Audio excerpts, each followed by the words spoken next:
অশান্ত নেপাল, চোখে মুখে আতঙ্কের ছাপ নিয়ে নেপাল থেকে ভারতে ফিরছে ভারতীয় পরিযায়ী শ্রমিকেরা।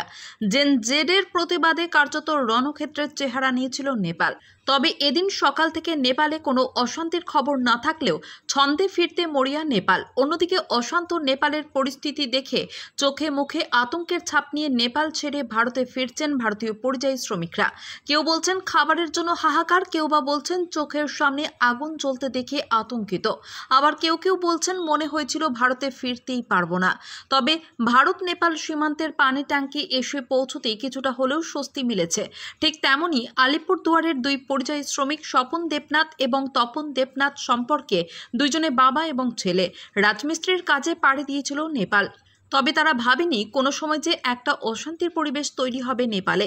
যদিও মালিকের কাছে শ্রমিক কার্ড বানানোর জন্য তাদের অরিজিনাল আধার কার্ড জমা দিয়েছিল। অগ্নিগর্ভ পরিস্থিতির কারণে সরকারি অফিস পুড়িয়ে দিয়েছে নেপালের প্রতিবাদকারীরা, আর সেই আগুনেই পুড়ে ছাই হয়ে গিয়েছে তাদের ডকুমেন্ট।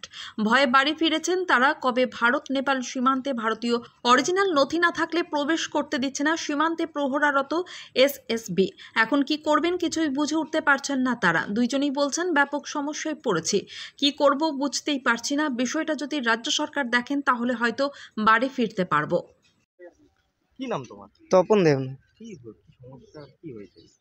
আমরা কোম্পানিতে কাজ করতেছিলাম, ওখানে ঝামেলা, এই নেপালের ঝামেলার জন্য কোম্পানি বন্ধ হয়ে গেছে। বাড়ি আসছিলাম, এখন ওখান থেকে কোম্পানি আমাদের কাছ থেকে আইডি জমা নিয়েছে লেবার কার্ড বানানোর জন্য। লেবারে নিয়েছে, পরে সরকারি অফিস। এখন আমরা এত ভয়েতে চলে আসতে চাচ্ছি, আইডি কার্ড চাচ্ছিলাম, বলছে এখন সরকারি অফিসে জমা দিয়েছে, সরকারি অফিস থেকে আসবে তারপর দিবে। আমরা সবাই জানি যে যাত্রাটা হচ্ছে সরকারি অফিসে আগুন লাগিয়ে দিয়েছে, পুরি ছাই করে দিয়েছে। এখন আমাদের কাগজটা আসবে কোথা থেকে?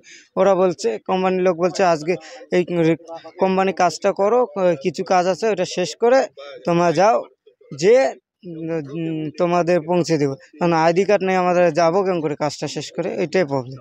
এখন কি বর্ডারে, ভারত বর্ডারে হ্যাঁ, কি বললো তারা? তারা বলছে আমাদের ফটো ছিল মোবাইলে, ফটো দিয়ে যেতে দিবে না, অরিজিনাল ডকুমেন্টস লাগবে। অরিজিনাল ডকুমেন্টস তো নেই আমাদের কাছে। অরিজিনাল ডকুমেন্ট কি জমা করেছিল? হ্যাঁ, জমা করেছিলাম। জমা করার পর পুড়ে গেছে? জমা করার পরে আমরা বলতে পারছি না এখন পুড়ে গেছে না ওদের কাছেই আছে। ওরা বলছে সরকারি অফিসে করে, আমরা জানি সরকারি অফিস পুড়ে ছাই হয়ে গেছে। এখন বলছে সরকারি অফিস খুলবে তারপর কার্ড দিবে।